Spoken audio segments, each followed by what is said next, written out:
Hello, I'm Tom Palmer and this is my dog Finn. Come back on here, it's time for chapter 2. And I'm going to read chapter 2 of D-Day Dog to Finn now, if he's a good boy. Have you been a good boy? Good. So, what do you know about D-Day? Dad asked. They were inside the house now. The front room lights were on as the sky darkened outside. Father and son perched on the edge of the sofa, controllers in hand, the large screen TV flashing and droning.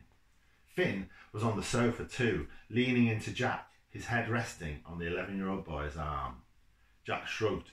What do I know about D-Day? He answered. Not a lot. I thought you were doing it at school, Dad said. I mean, your residential trip to Normandy is coming up soon. We are doing it.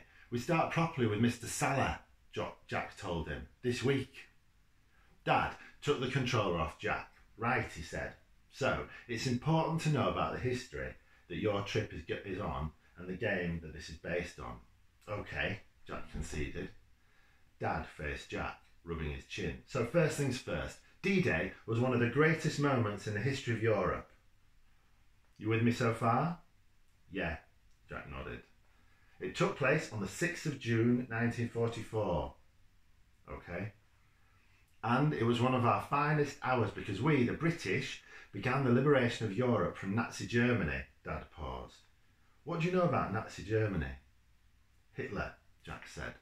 Yes, good. And what did Hitler do? Jack said he invaded Europe, he killed millions of people and made them his slaves. Dad was nodding. Not bad. But what about us in Britain? Did he invade us? His planes bombed us, Jack said, but he couldn't beat us. The RAF fought back and we won the Battle of Britain with our Spitfire and Hurricane planes. That's right. Jack could see his dad was pleased. Excellent. So now we get to D-Day. What happened next? We invaded them, Jack said. That's good, Jack. Yes, but not just us. We had a lot of help from the Americans and the Canadians and other soldiers from all over the world. Together, we were called the Allies. Hang on. This is the important bit. Hang on. You've been really good so far, so you get one treat. So good. That's good, Jack, yes, but not just us. We had a lot of help from the Americans and the Canadians and soldiers from all over the world. Together, we were called the Allies. Our job was to drive the Germans back and liberate France. It was a massive operation. Over 150,000 men. Jack smiled. His dad was animated again, excited, talking about war and telling Jack all about it. How do you know all this? Jack interrupted after a couple of minutes.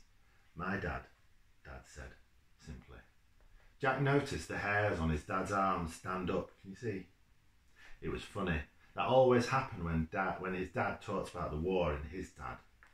So did he tell you all this? Jack asked. Sort of, Dad paused. Well, you know he died when I was 7. Yeah, Jack said. Well, one of the very few things I remember about him was how I used to sit in a massive armchair with him on Sunday afternoons and watch war films. I was brought up knowing all this, and for years after he died, every Sunday I used to watch those films. Jack enjoyed hearing his dad talk about his granddad. But today he was desperate to try out the new game, so he was delighted when his dad turned back to the screen and said, anyway, we should get on with the game.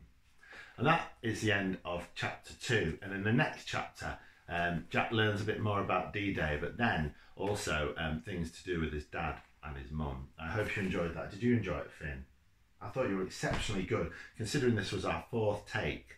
That went really well, didn't it? And you only needed one piece of apple to keep you going. So I've got another piece of apple for you.